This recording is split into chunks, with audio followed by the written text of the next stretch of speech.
Welcome to the WRAL Daily Download. I'm Grace Holland. It's been 15 months since 5 people were killed and 2 others injured in a shooting in the Hedingham neighborhood. As the 15-year-old accused shooter awaits trial, we're learning more about weapons and ammunition investigators say Austin Thompson had with him when he was captured on October 13th, 2022. You saw it first on WRAL News. A new warrant explains what authorities found when they arrested the suspect in the Hedingham mass shooting.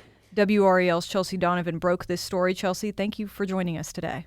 Thank you. What did you learn from reading these documents?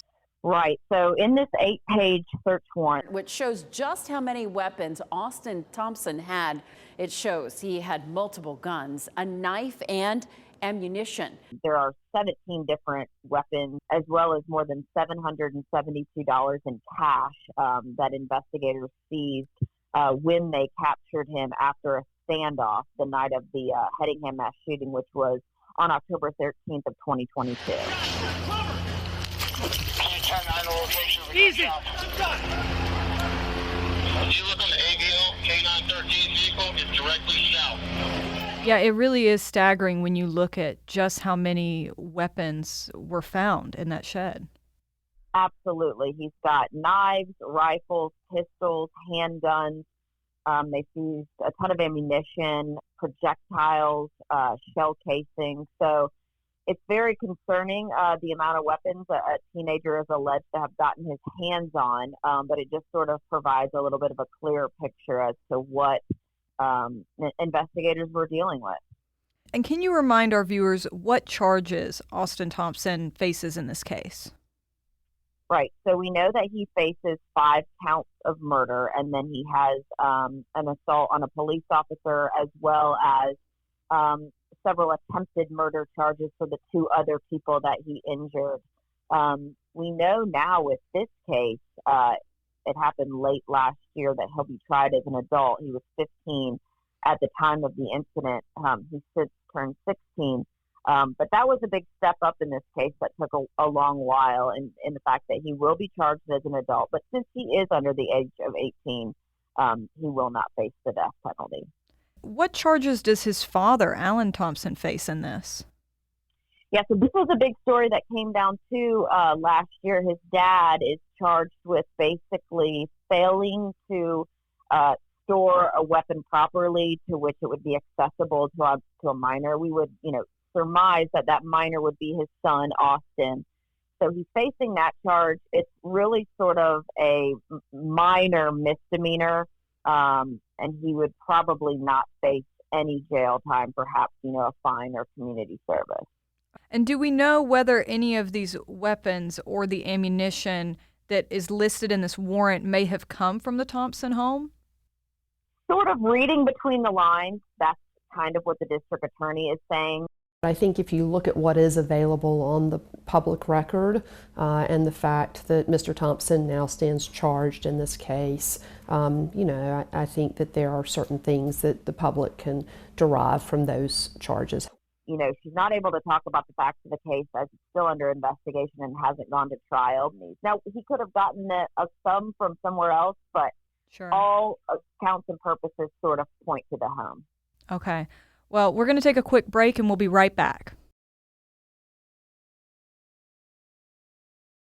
Okay, Chelsea, so catch us up to speed here. Where does the case against Austin Thompson stand right now?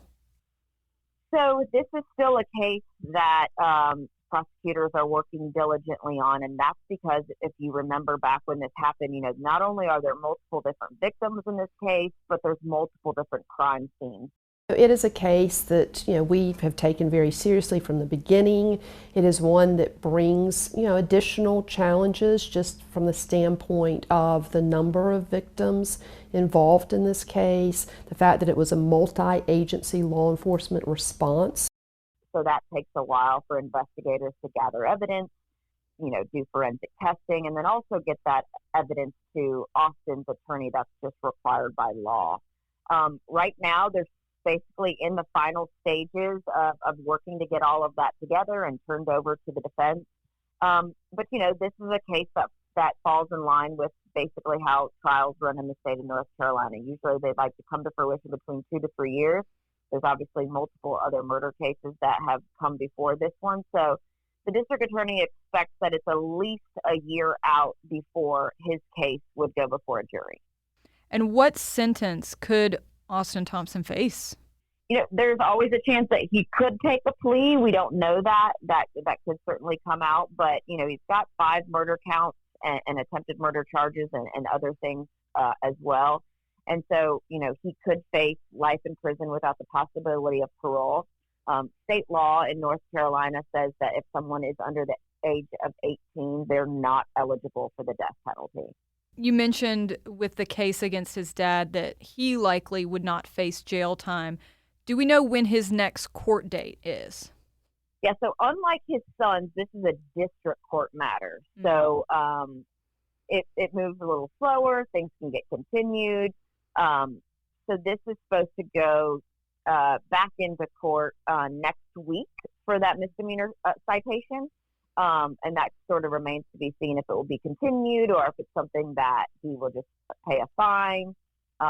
Or if there would be a sentencing imposed, and it's also not out of the question from the district attorney that he could face additional charges. And also, you mentioned already with the district attorney saying that we're likely a year out from Austin Thompson's case getting to a trial. Is there any court dates that we're looking towards in the future in his case?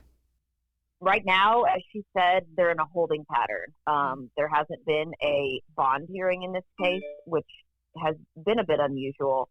But right now, everything's just kind of sitting. They've got other murder trials that they're, pushing through. And so from when I spoke with her, it's very likely that this wouldn't go off till 2025. All right. Well, thank you so much for breaking all of this down for us today, Chelsea. And thank you for listening to the WRAL Daily Download. If you've listened to this podcast on WRAL.com or the WRAL News app, you can also find it in Apple Podcasts, Spotify, or anywhere you listen to podcasts. Follow the show so you don't miss an episode. Thanks for listening.